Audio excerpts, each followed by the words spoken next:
Lovely, thank you very much. Welcome everybody to the Amenities, Land and Property Committee. It's Wednesday the 6th of May. Happy New Year to you all. We'll start with the agenda item 619. As usual, any declarations of any disclosable pecuniary interests, please. And the chat is working. If people want to make a comment or a contribution, just indicate in the chat and I'll invite you to speak. But I'm not seeing any, so I'm assuming there's not, but let us know if we suddenly discover any as we go through the agenda. The second item is 620. Any apologies for absence, please? Sorry, you went off mic at the moment, so you asked for apologies. There are no apologies given, Chair. Sorry, Chair. Roy Brain apologised yesterday. Did he? Thank you very much. I've noted that.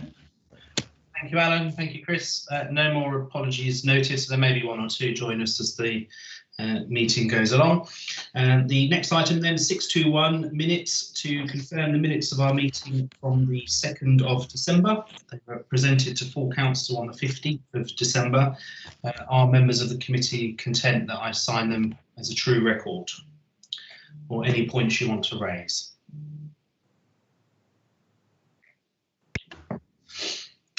No. Can anyone remember the beginning of December? The world's moved on. No, thank you. I take it that they are approved. Nobody is indicating otherwise. Thank you very much. Chairman. It's very kind, Brenda. I'm glad to see somebody is there at least.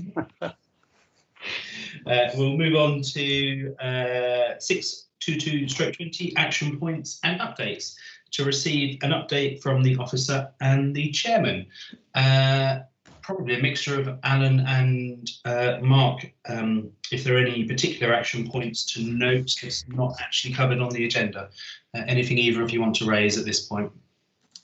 Nothing that isn't already covered elsewhere on the agenda, Chair, from me. Thank you, Mark. Same for you, Alan, or is there anything that you want to raise? Sorry, I'm having to mute and do the presentation at the same time. The one issue that you raised earlier on in an email to me, Terry, was about the toilets, and I don't think that they're on the agenda anywhere else. The new contractors start on the 11th of January. Notice has been given to the existing contractors.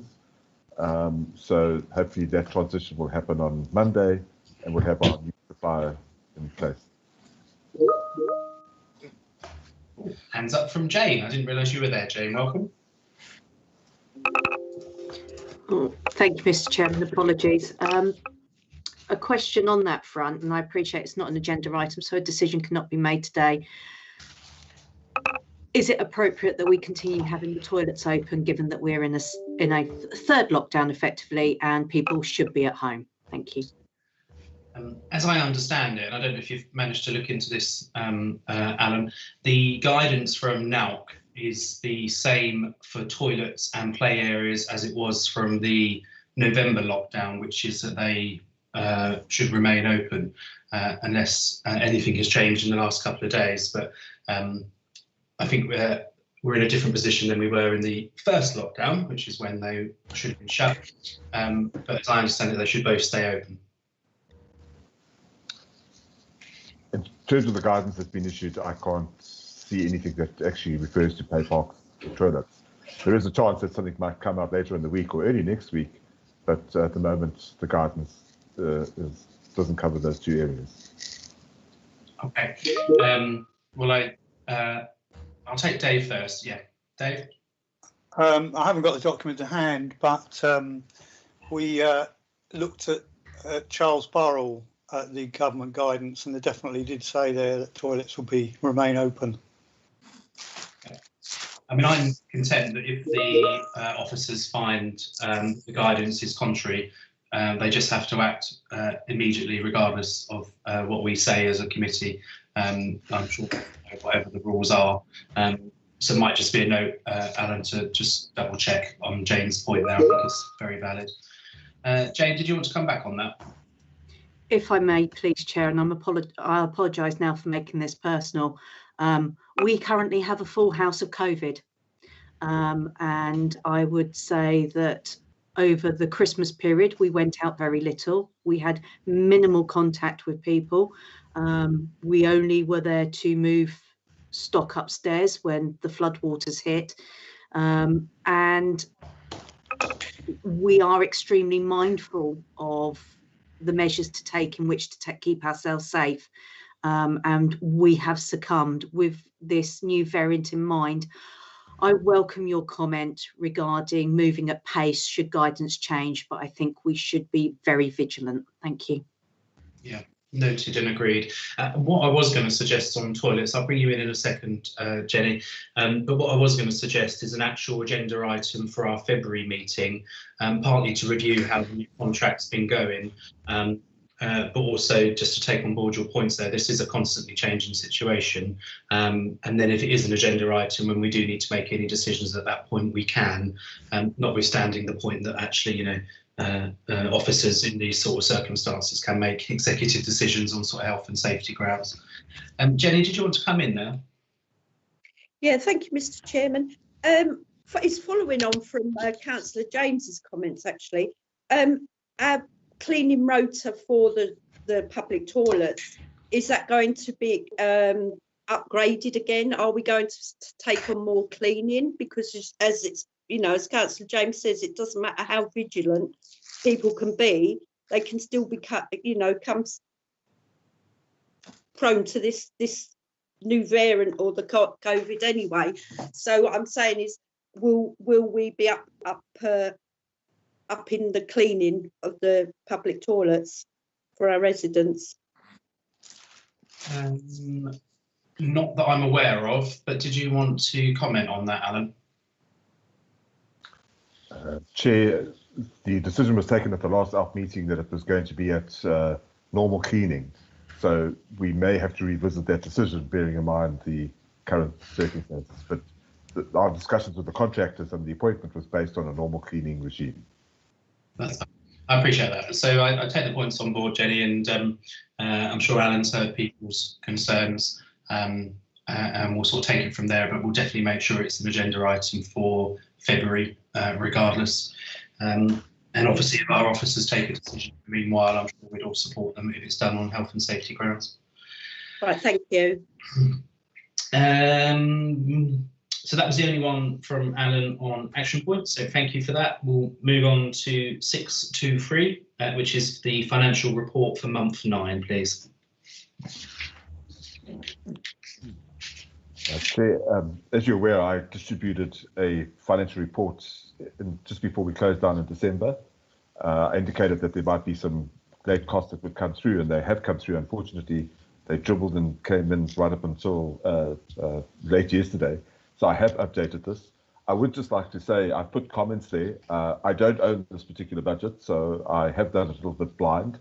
Mark has already phoned me and pointed out some possible inaccuracies. So I really would welcome him to comment, and if I have got the comments correct, to raise them for the committee. But just looking overall, we set out the income. In terms of that, we are on more or less on budget. We budgeted £44,690 to come in. We're at the moment at 41,514. In terms of expenditure, we are overall down on the budget that we proposed for December 20. You can see it's 123,500 versus 137,978. There is a lot of variability in that, and it is quite difficult. And I think the way that we've done the New Year's budget, where we've taken some of these big line items like open space maintenance and we've broken it down into its components, is going to help us have a better understand what's happening. But I have put the comments there. I'm not too sure if Mark wants to add anything, but there is a little bit of the blind trying to tell people who can see what's going on. So I do apologise for that. Yeah, if you're happy for me to continue, Chair, just on that point, the one thing that I was going to note is that under trees, which is just squinting to read, so apologies for my face is huge at the moment, it's 5455. There is a significant bill still to come in for tree safety work. Basically, what's been done up till now was catching up from previous years where it had been delayed. So we're still looking at this year's report. I've yet to receive either a detailed estimate of costs from the consultant nor a quote from the contractor. So I can't really put a figure on that at the moment. I mean, I could take a very sort of unsure guess if you want, but there is probably still a significant spend on tree safety work to do this year. Yeah, that's all I was going to add to that really at the moment. Thank you, Mark. I'm just wondering if it might be worth us revisiting the tree surveys that we did probably 12 months ago now, just so that we can sort of relook at them as a committee, because I'd imagine quite a bit of it has been done. As you said, you know, we've spent quite a bit of money action in the recommendations, and that will give us an idea of how many more recommendations we've got to work through.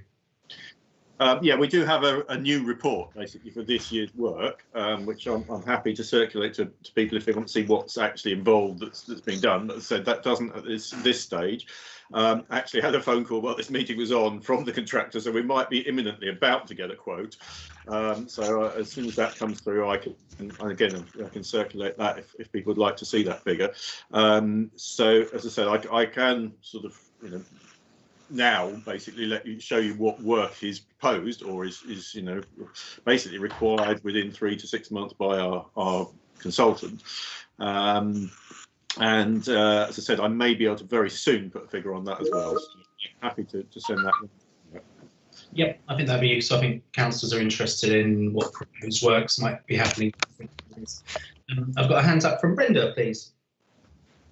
Yeah, it is about the trees.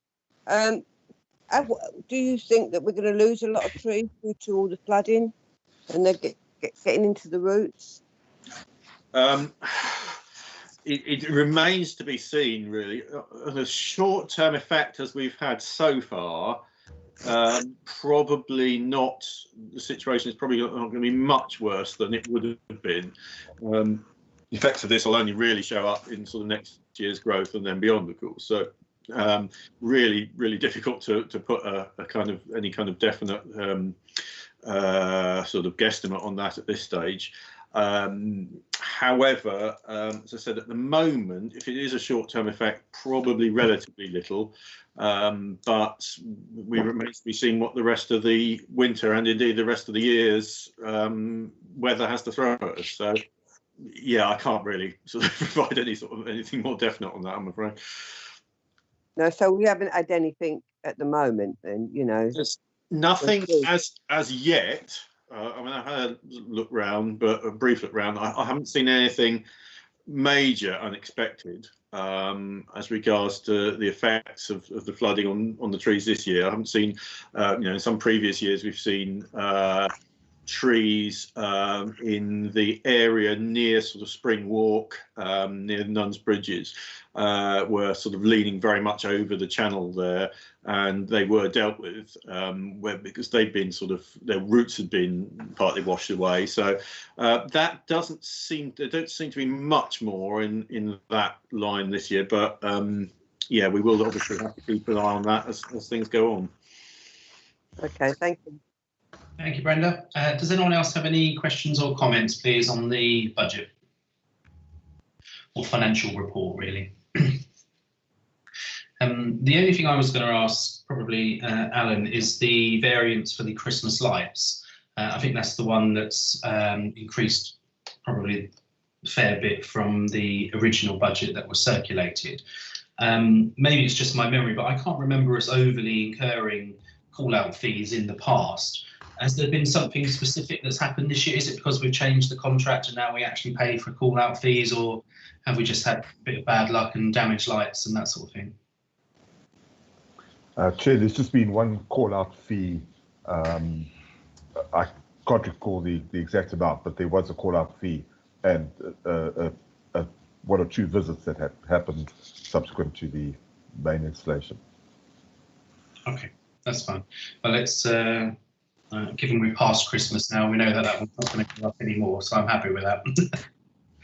I don't see anybody else indicating, so I think that deals with that agenda item. Just to say, Alan, I appreciate you producing these in good time before Christmas, which gave people a chance to read them. If we could have this as an agenda item for the February meeting as we approach the end of the financial year, I think that would be really useful. Moving on to 62420, health and safety. Is there anything to note under that one, please? Nothing additional from me, Chair, at the moment. Thank you. Chris Harvey, did you need to raise anything under health and safety? No, not for the minute. Thank you, Chair. Thank you very much. I don't see anybody else indicating, but if anyone does spot anything, then that is the agenda item where it's an opportunity to raise something. Dave? Got a hands up from Dave Hodgson. Yeah, it's just I just wanted to point out, I don't know if anybody else has reported it, and I meant to phone it in actually, but the bridge near the wooden bridge that we're planning to replace at some time near the Nuns Bridges, one of the repairs, which is a bit of plywood, has gone through and there's a bit of a hole in it. But yeah, I'm aware of that. You're aware of it. It was reported by a member of the public actually. So yeah, it's not terrible, but it's not great. So it does need a little up again. Yeah, it will get worse. That's all. But but you're aware. That's great. Thanks. Yeah, brilliant. Thank you for that, Dave. Move on to 625 street scene. Before you move on, I couldn't get my hands up in time. Sorry. That's okay, Brenda. You've got something on health and safety.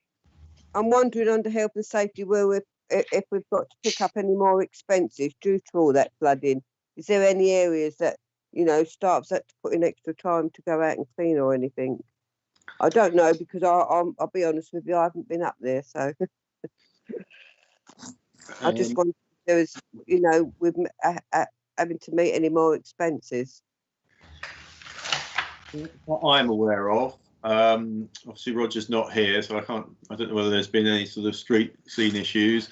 So I was away over Christmas, and when I came back, I did have a check round, and there's, the power of the water is quite amazing. It's shifted whole tree trunks across at Ford Meadow, for example, and sort of loads of extra bits of sand into Lady Gentle Meadow. It's actually quite interesting in habitat terms to see what grows there now, actually, in those areas. But I'm not aware of any sort of additional problems caused by it that have resulted in any costs, unless Alan's had a bill for anything. That I don't think there has been at this stage. Let's put it that way. We've seemed to have been sort of remarkably lucky, actually, in terms of the huge power of the water. Has actually, everything still seems to be pretty much intact as far as I can tell. Okay, lovely. Thank you. Just to add to that, I agree with Mark's comment there. I've done quite a lot of walking over the last few weeks along the whole of the river since the water receded, and actually the damage hasn't been too bad. There is a bin that's been lifted with the whole of its concrete base sort of lifted and rearranged, which I think is a bit of a hazard. That's down Spring Walk. I'm going to report that to Roger separately. But most of the damage seems to be on things related to Brecon Council, and they are aware and sort of tidying up the area and that sort of thing. But I think that's probably the only town council related. Okay, moving on to Mark. Then Roger sends his apologies, by the way, today. So we'll probably deal with your one first, Mark, and then we can pick Roger's up at the end if we can, please. Okay, sure.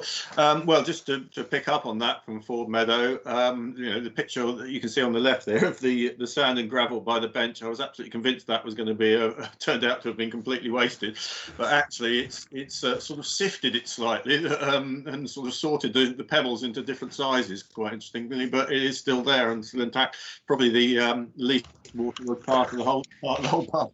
So that's really pleasing. What's the scrape at the moment is still a pond, which is again really interesting. It's there's actually somebody monitoring the water levels in the area, which must have been quite interesting over Christmas. They've certainly been sort of very, very high levels. I'm not going to say unprecedented, given Chris's previous remarks about past floods, but it's been certainly a really unusually high level. That scrape, the fact that the scrape is flooded, is probably really good for our creeping marshwort, our rare plant, because that's exactly what happened last year. So that's probably really helpful, and may enable it to persist. It loves that sort of disturbed mud that comes with sort of floods. So fingers crossed. That's pretty good. If people are happy, can we go on to the next page, Alan? So Barnham Cross Common. I don't know whether you've seen yet, but the contractor work on the tree removal from some of the dense areas of trees and scrub in the middle of the eastern side of the site. Seems to have gone really well so far. I'm hoping that they do carry on quickly, so that basically, as committee members may remember, if they manage to complete the first bit, that's tree and scrub removal and soil removal, then we can then issue the decision made to issue the contract with them for further areas on that same side and a little bit on the other side as well. So as I say, I'm hoping they're going to sort of come back to that pretty soon and carry on with that first bit. It's really interesting. I think it hasn't sort of had a huge visual impact. We've had, as I said, so far, no complaints on this. We've had a number of people came on the walks who were interested about it and were keen to learn about why we're doing what we're doing. Including somebody who sent me some interesting details about sort of insect surveys they've been doing on the site. So that's really useful for me to know that little bit of detail. So that interesting little creature there that you'll see there, if you know cuckoo spit that sometimes you see on sort of leaves and grass, this is a type of tree hopper or frog hopper that's actually really scarce, as you can see from the map there. Very, very localized distribution, and that lives on the broom on the eastern side of the common. So again, knowing that, we can avoid clearing that. And similarly, it was mentioned that the willow warblers like the birch on that side of the common. So again, we can be sort of tweak our clearance to leave some patches of birch for them. So overall, as I said, really, I'm really pleased with how it's going so far, and looking forward to hopefully carrying on with that work, which should make a really big difference and enable us to meet our commitments to Natural England. Melford Common, I think people probably, I think one of the members of this committee alerted me to the diggings that seem to have been done by possibly a metal detectorist. So again, if anybody else sees any more evidence of that sort of thing going on, please do let me know. I have sort of patched it up as best we can, and hopefully that's not going to continue. But we will sort of keep monitoring that. Castle Park, the play boat is likely to be going in now towards the end of March, so just in time, hopefully still for the Easter holidays. But the trim trail, which did get planning permission, so really, really pleased by that, and the fencing we're looking to do from mid-February. So that's carrying on with that one. So can we have the next page, Alan, please? Super. So Ramsey Close Pond has gone in and is sort of got some water in it, and that's really nice. The fenced area there is sort of still looking good, and we've been doing some tree planting there. Dane Close, thanks to the councillors who did the leafleting for me. We had a few replies back from that now, and overwhelmingly in support of the idea of planting some fruit trees on the site.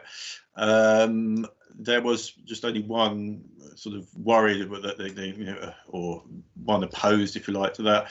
But yeah, very much definitely in favour of that idea. Not so much on any of the other ideas, but the fruit tree is definitely a very popular idea. So I think we can definitely go ahead with that, amongst other things.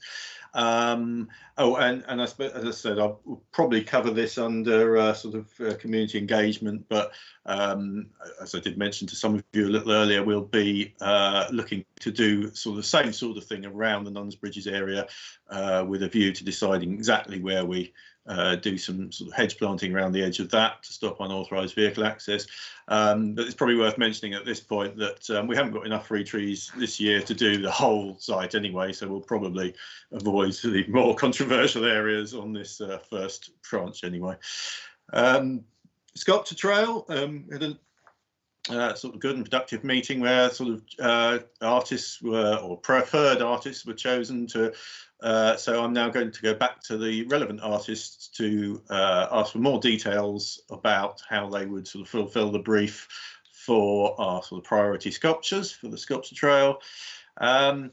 Volunteer group, just to say again, the new government advice actually very handily does make it absolutely quite clear that we can and should continue with volunteering, so that's really useful. We're being very stringent about keeping a wide distance between everyone, not sharing equipment and so forth, and any thoughts I might have had after the bacon butters at Christmas of trying to introduce a COVID safe ticket have gone out the window for the moment. So we're making sure that we do keep well apart from each other. Is there a next? I think there's one more page, isn't there? Just finishing off. Yeah. So yes, just to say that the tree planting, we've probably got somewhere in between about 1,500 to 2,000 already in, and about the same still to do. So there are sort of groups or booked days in hand to be able to do most of that, and we'll get the volunteers to do some more if we've still got some left over by the end of the month, basically. That's basically pretty much everything, I think, in terms of updates and summary. There is a hand up, I think, Chair, so over to you, I guess. Thank you, Mark. That's great. I'll deal with questions and comments on your report, and then we'll pick Roger's up. Hands up first from Dave, then, please. Thank you, Chair. Just a question about progress on the play area at Pine Close. A resident informed me that the gate was locked and it wasn't accessible, so I just wondered what was happening there. Pine Close, rather. Pine Close, yeah. The one at the front of Pine Close, yeah. Oh, okay. Right, don't know about that one. That's one I'll have to check with Roger. I know there was a problem with a piece of equipment there, but I thought that had been taken away, and but it may still be a dangerous piece of equipment in there. But yeah, but if that can be opened as soon as possible, that would be brilliant. Yeah. Okay. I'll find out about that. Thank you. Yeah, I think Chris was going to raise that as well, because I think there's a swing missing and a couple of bits that are damaged, and the whole thing's been padlocked off for, I don't know, I can't remember, Chris, probably about 6 months now. So Dave's right, there are parents asking, it's not accessible. Yeah, I was going to raise that with the community engagement, so I won't bother now. But there is one piece of equipment missing, that's for sure. But it is still locked up. Yeah. Thank you. Thanks, Chris. I'm sure Mark's got a note of that. Carla, would you like to come in next, please?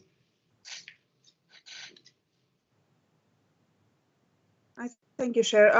Actually, you guys sort of stole my words. I was gonna follow in Dave's comment. I was gonna say the parking in Pine Close has been closed for far too long, and repairs, even though there's a few things that need to be replaced, it's not substantial. I don't think it's just warrants for the amount of time the whole park has been closed, and I've been having some inquiries about it, but it's been addressed. So thank you. Brilliant. Yeah, thank you for that, Carla. Sorry, I sort of butted in a bit there. If Mark has a look at it, and then we can sort of take it from there. I can't quite remember exactly what the issue was, but Ros did say that she was working to get it reopened. So hopefully it's not too big of an issue that can be dealt with fairly soon. Are there any other questions or comments on Mark's report, please, from any committee members?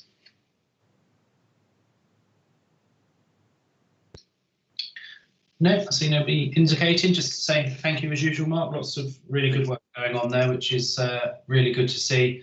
Even in the sort of depths of winter, there's still a sort of hive of activity. So, busiest time of year, yeah. yeah, it's good. should we? I don't know who's. Is it Alan doing the presentation? Can we skip back to Roger's slide, please?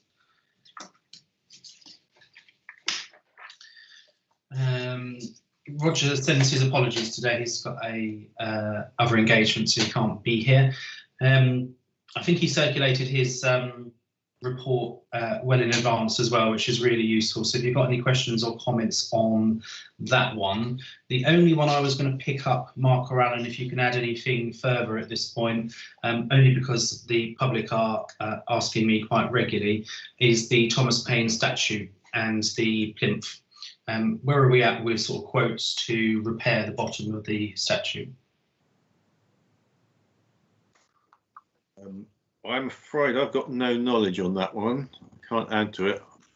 That's fine. I know Roger said he's coming early in the new year. I just wondered if there was an actual date of when that was happening. But if we leave that one with you, and you can sort of just say to Alan, say to Roger rather, that we were keen to get that underway. Yep, will do. Thank you. The other one was dog bins and waste bins. I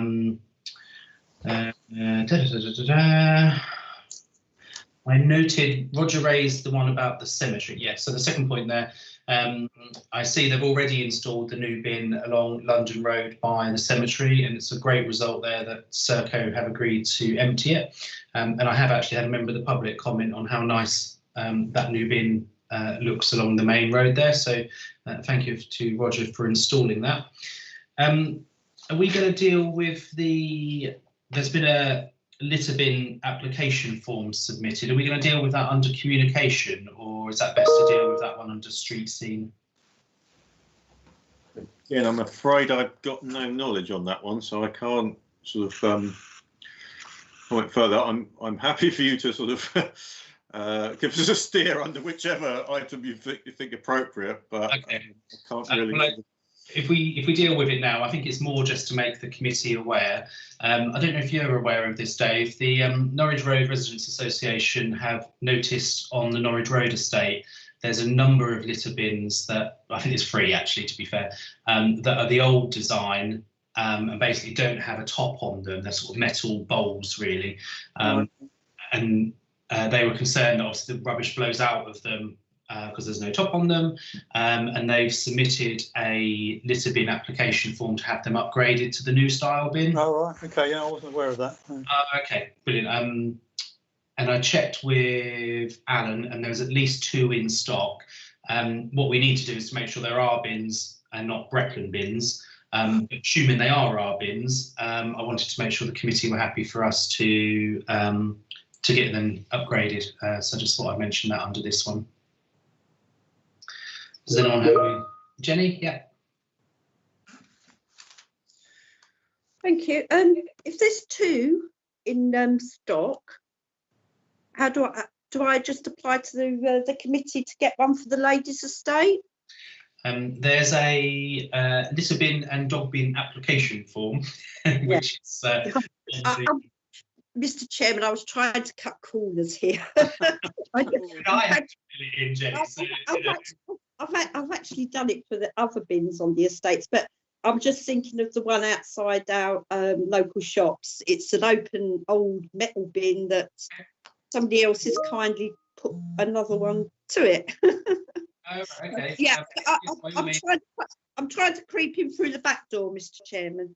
You would tell me off if I didn't follow the process. So if you fill the form in, Jenny, and then we can have a look at it and take that forward. The best thing, obviously, we can't replace bins that are not ours. So the most important thing about filling the form is checking that they're actually town council bins.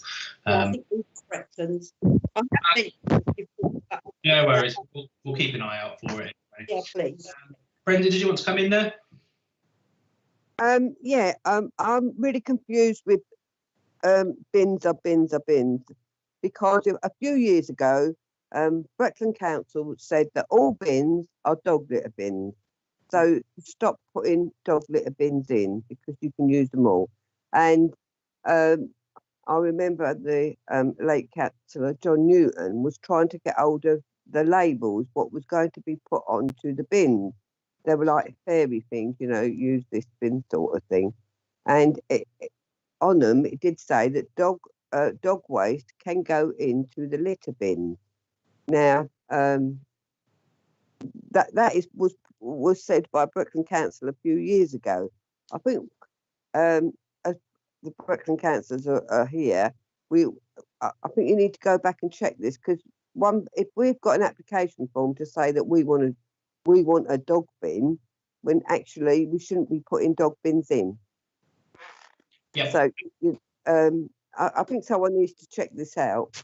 Because if not putting dog bins in, we shouldn't have a leaflet with litter and dog bins on, if that makes sense. Yeah. On this report on the screen, on the section that deals with dog bins and waste bins, it says on there that Roger's now physically got hold of the stickers to put on the litter bins, which basically say you can put dog waste in this litter bin.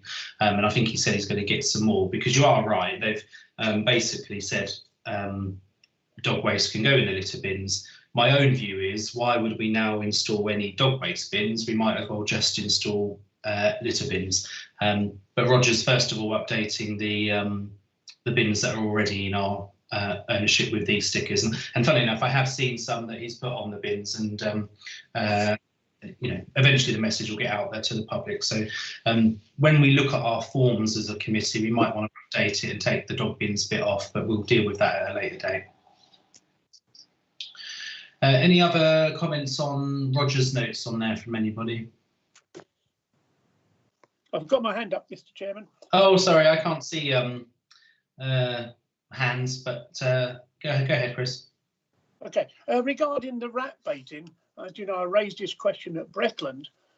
How are we going to control the rats then if we're not going to do anything with them and try and, at the end of the day, they're just going to overflow that town, Sputton Island especially. I saw 10 down there the other day. Possibly the floods have drowned a lot, but how are we going to control the rat population if we're not allowed to bait? Is there any other way we can do it? Good question. Without Roger here, we can't really sort of delve into that one a bit more, but I was a bit disappointed. On one of my river walks, I saw a dead rat, which was, I won't lie, it's about the size of a cat. It was absolutely huge, which reminded me that we needed to follow up on that. But I think we're probably best to wait for Roger to sort of give us a verbal update, and then we can see what other options we might have. Okay, thank you. Thanks, Chris. Okay. Terry, could I comment, please? Yes, please, Mike. It's Mike Brindle. Sorry about that. Sorry, I haven't got a hands up facility at the moment. Yeah, a bit of a concern about the amount of not just bread, but also grain that's being laid down along the river. I know there's a lady who comes twice a day, and she feeds the geese and so on, and she comes to two sites. One is near Nuns Bridges, one is near further into the town centre, near Argos. And sometimes there's a trail of grain left. I'm not saying it's by her, because I think she usually uses bread. But is there some way we can discourage the public from feeding the birds, which is what they want to do, because the result is there's food left over, which encourages the rats? Yes, I think that's a valid point. I can see a hands up, but not a name next to it. So if you just put hands up in the chat, please go ahead.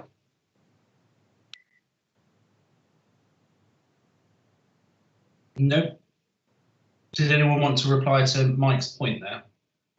Well, I did put my hands up. Okay, Brenda. Right.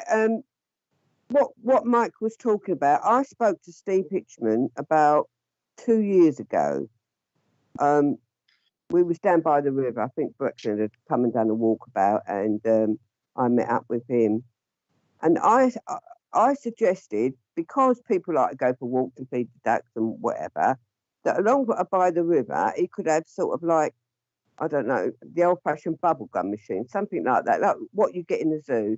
And the children put a couple of pennies in and they get the feed out. That might stop the encouragement of them going down there with all this bread, because the kids will enjoy doing it. It's just a thought whether someone would get in touch with Steve to see if he's actually going to do anything about that. Because there's a lot of things that could be done by the riverside that would stop you, you know, so please do not bring your bread. There are machines along here, you know, and for a cup of tea, the children can do it. Yeah.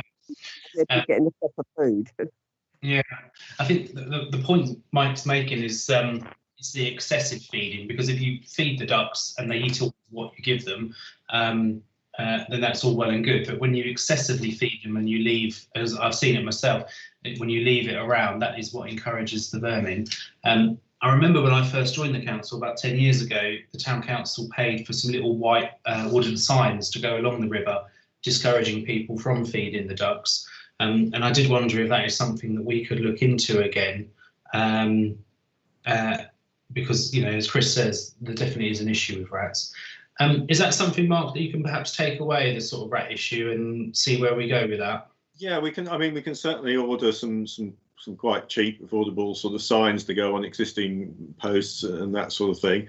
I think it probably is worth mentioning that sort of bread is very bad for ducks and geese in terms of their health as well. So we could put together a sign that sort of asks people to feed appropriately in terms of quality and quantity. I mean, the only issue, of course, with regard to the town centre area is it's not ours, so it would be involve some cooperation with Steve Hitchman at Breckland, I think, to try and get that message out as widely as possible, and we can perhaps look and see if we can get a coordinated effort on signage for that. Okay. Well, if we start off with, you get some sort of costs for how much some little signs would cost. I think that would be a starting point. It wouldn't be overly expensive, I should think. No, it's probably done quite reasonably. I'll follow it up again with Breckland, because, as you say, it's a multi-agency effort to address it. That'll be good. Okay, I think that's well, Terry. Yep. See what little machines that other people use beside their rivers. See how much they cost. It could be that Breckland put them in. Yeah. Yeah, I think I saw something in the paper about Diss at the Diss Mere. They maybe did something similar to what you're talking about. So even if, you know, we put the signs up, it will still be an issue, I'm sure, but we need to try and do something. So we'll make a note of it and we'll take it forward at the next meeting. Okay, I don't see anyone else indicating, so we'll move on to 62620, which is the Academy fence. To receive a request for help to provide a more robust boundary fence between the school and the skate park. Is this Alan introducing this one, or Mark? Well, I don't know whether Alan's got any sort of further information on this. Just I can say that basically Tina, the last I heard from Tina, who's obviously off at the moment, is that she was looking to, the Academy was due to get some quotes for the cost to see how much this would be. But we haven't yet received those, as far as I know, unless Alan's got anything sort of more up to date on that. Unfortunately, I don't. I wasn't aware of this issue or why it was in the agenda, so I have to apologise. No, that's fine. I think Tina was dealing with this and obviously hasn't been able to sort of take it forward. It may well be sitting in her inbox, of course. So I think, Chair, the only thing we can probably do is sort of defer that to a future meeting, because we don't have enough information to sort of put any kind of decision to you at this stage. Okay, that makes sense. I did read the email.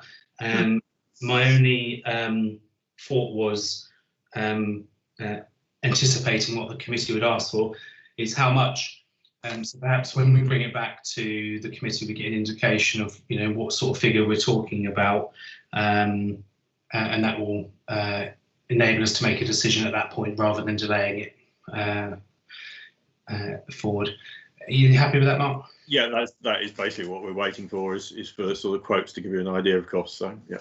Yeah. Cool.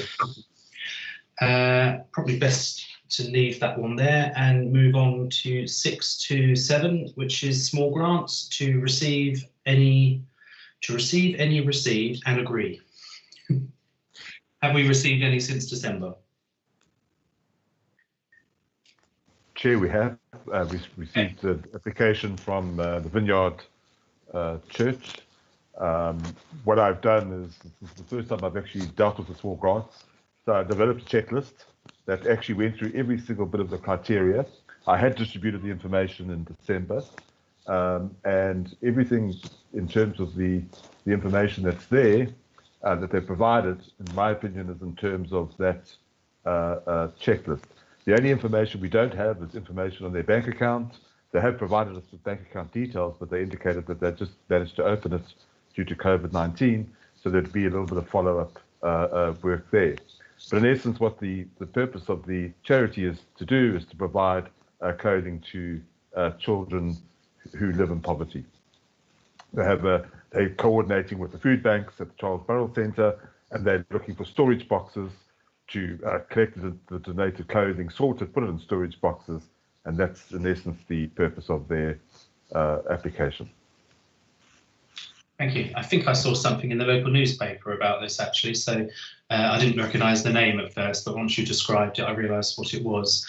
So you've heard from Alan in terms of compliance. Does anybody have any questions or comments on? I must confess, I completely forgot that you circulated the application, and now you've said that, I do remember reading it. But can anybody that did remember reading it, has anyone got any points to raise, please?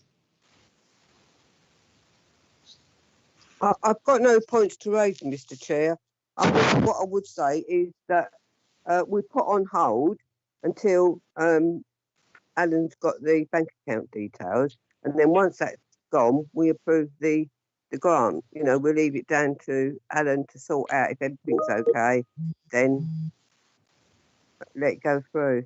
Yeah, I was going to suggest we do subject to Alan being happy with the bank account information, basically. If that's the only thing outstanding, subject to that being confirmed, then that's fine as far as I'm concerned. Mr. Chair, can I make a comment? I'm going to bring Dave in first, Chris, and then I'll bring you in. Yeah, I'm happy to support what Brenda has just said. I did just wonder whether we had something in our policy that covers this issue when people have just started up an organisation and haven't got a year's worth of accounts. I thought we probably would have had, but yeah, it's a good thing to have if we, something to think about when we revise it, because quite a lot of grant making bodies say that they want a year's accounts, but if you've only just started, then I mean it would be good to have just proof that they have a bank account. But yeah, I think from memory, without remembering the exact wording, where you don't have accounts, it's a financial projection or a statement that we ask for. Yeah. Okay, but yeah, I'm happy to support what Brenda has just said. Yeah. Okay, thank you. Chris, please. Yeah, I'm quite happy with what Brenda says. Just the fact that they've already started some good work. They recently donated over £500 to a local charity. Okay, jolly good. The only other question, Alan, I was going to ask, and just linking back to our finance item earlier, is what our remaining budget is for this financial year for grants. And I think we haven't had too many, so we're well within budget to approve this, but I just wanted to double check. We are within budget as we stand at the moment. Brilliant. Okay, seeing as it's money, can I have a proposer and a seconder for this one, please? I propose it, Mr. Chairman. Cannon. I'll second that. And Chris seconding. I think we've heard from everybody. Jenny, are you happy with this one? Sorry. Yes, as say, I agree with what Brenda said. So yeah. Brilliant. And for completeness, Carla, are you happy with this one? Yes, thank you. Brilliant. So that's a full house. I think everybody else has commented, unless I've missed somebody off. I haven't commented, but I'm in favour. There you go. I thought I might have missed you off, Mike. I couldn't remember if you spoke. Brilliant. So that deals with that one. And then just on the budget, I wonder, Alan and Mark, if we're in a new calendar year, if it might be worth just popping something on the Town Council's website or Facebook to remind people that the small grants is still live and there's still some money left in the pot. Yeah, I'm sure we can sort that out. I'll liaise with Mark to ensure that happens. Brilliant. Thank you very much. Okay, what have we got next? 62820 Market Square parking. This is something that Jane and I discussed in December. We were informed as Brecon councillors, obviously, about the I think it's Tanner Street car park being taken over for COVID testing, which would reduce the car parking capacity in the town. Obviously, we weren't aware at the time of requesting the agenda item that we would be in a lockdown and there wouldn't be such demand on car parking in the town centre. But should lockdown end and the COVID testing remain on the Tanner Street car park, I think there will be a lot of pressure on car parking spaces in Thetford. We're not inundated with spaces. So we just wanted to get an update really on where we're at with the Market Square parking, which, as I understand it, is still closed off for parking, and when we might be in a position to reopen that. I appreciate it's not loads and loads of spaces, but every little helps, as they say. So I just wanted to raise that and see when we might be able to get that reopened. I have got had an email from David, Chair, if he wanted to raise a couple of points, if that's all right. Just as, so he's basically just wanted to raise the following: that the Guildhall external building work's still ongoing, and that will be carrying on until at least March 2021, and therefore they need adequate access for delivery of materials, etc. So for example, they might have sort of big bags of sand and that sort of thing. So if cars are parked in their usual manner on the marketplace, that wouldn't have been possible. So he just wants to make sure that that's adequate provision in any arrangements would be made for materials to be delivered for the building works. And he's also asked the question about who would sort of police any situation if parking was allowed on there.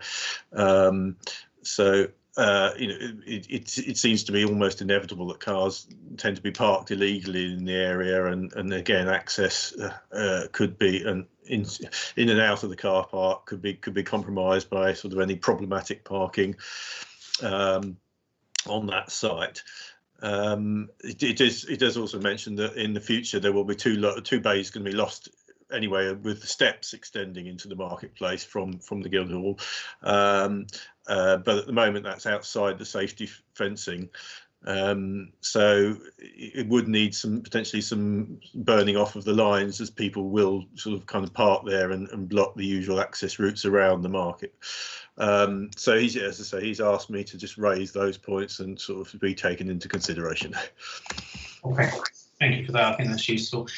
Does any member want to contribute? Is there any particular strong feelings on this? I appreciate trying to do something for the right reasons, but we might end up regretting it if it creates sort of practical issues. Dave, did you want to comment? Yeah, just that I think maybe we should just monitor this at each of our meetings, because the situation is a bit fluid, isn't it? Obviously, we are in lockdown, so availability of parking will probably be quite good with the reduced amount of demand. But as we ease out, then presumably at some stage the Wetherspoons are going to want to resume the outside space, but probably not till the weather gets a bit warmer. But so I think it's probably something we just need to keep an eye on. But yeah, at the moment, I think it's probably best to keep it closed. Okay, yeah, I'd be happy with that. Brenda, did you want to come in there? Well, I think Dave took everything that I was going to say. Sorry, Brenda. Just sort of, yeah, because I do think at the moment, you know, I don't think there's any issues at the moment, because most of the shops are shut in town anyway. So, you know, you just go to the post office and go home. That's if the post office is open. I don't even know that. But I just think we need to monitor it. The lockdowns is till end of February, is it?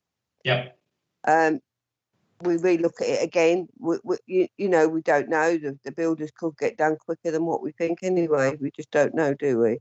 So it's re-looking at it, because of what we don't want to impact on the work that's going on in the Guildhall. Yeah. Okay, that's fine. I'm happy with that. As you say, sort of situations overtaking us. If we leave it, Mark, that we just let David know that we're sort of would like to be kept informed on progress and when so that we're aware of when the car park might be able to be brought back in use, and we'll sort of follow his lead on sort of progress there. I think that would be a good way to keep it monitored. Okay. Thank you. I think that deals with that one. Moving on, 62920. Any correspondence to note today? Again, nothing further that hasn't already been come up from me.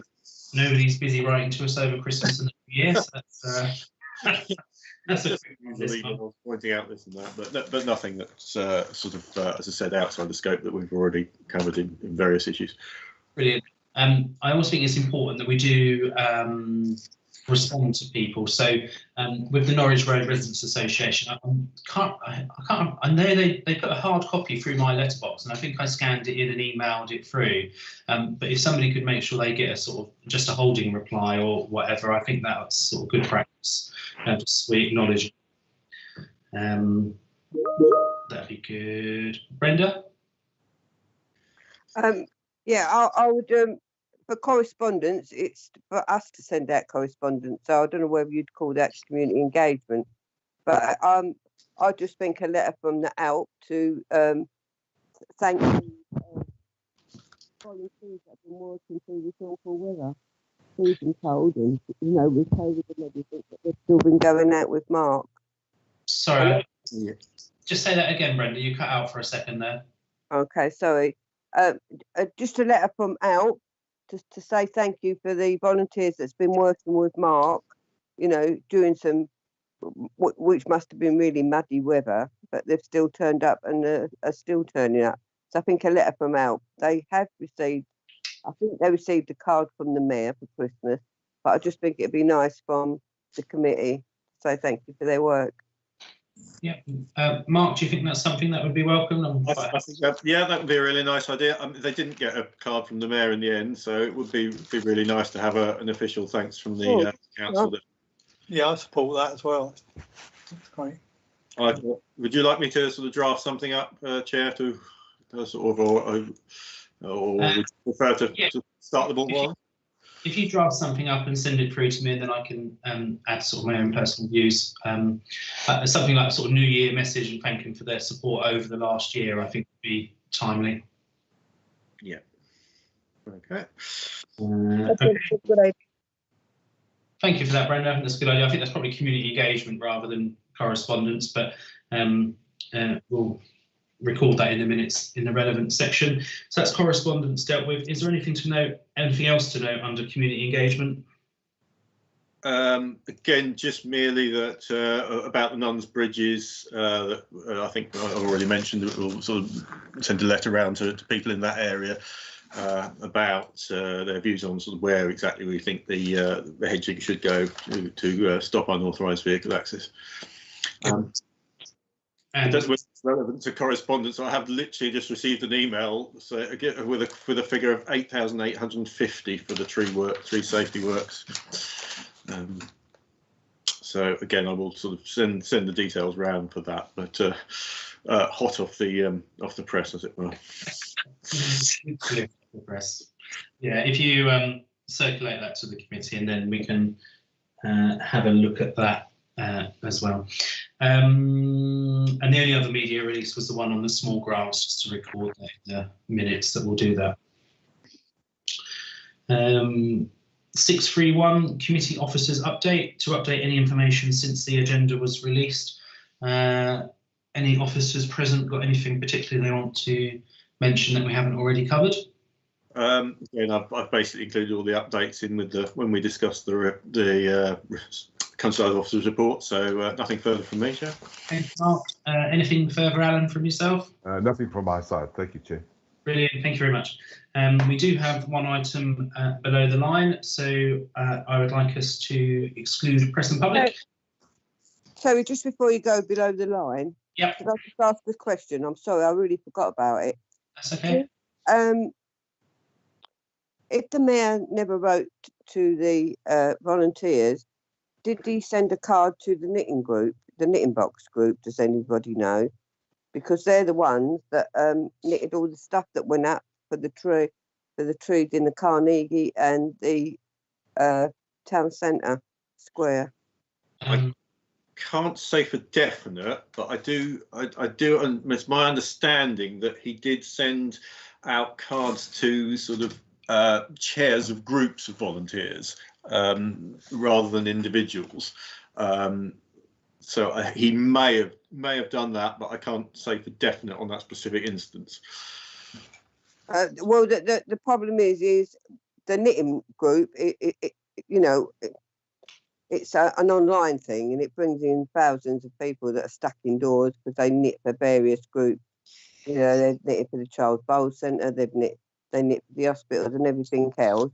I don't know whether they've, because normally she shows everybody the letters that she gets from the hospital and the foster parents and everything like this.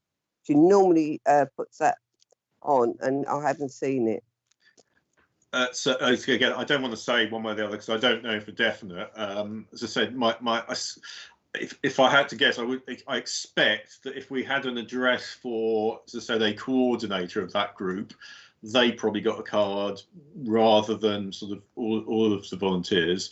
But as I said, I don't know for definite. So I mean, I can find out for you if you wish. Yeah, if not, could you produce another letter to them to say thank you?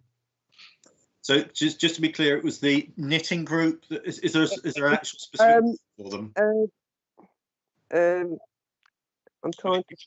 If you don't know now, if you've got, it's called the knitting box. It's online. It's Thetford based. It's called the knitting box. The knitting box, right? Yeah, the knitting box. I'll tell you who's got the details. The chappie that does all the town council videos. I forgot his name. Joe. No, not Joe. The other one. Town council videos. Did you say Tom? Yeah. Tom. That's it. Right. Tom will have all the details.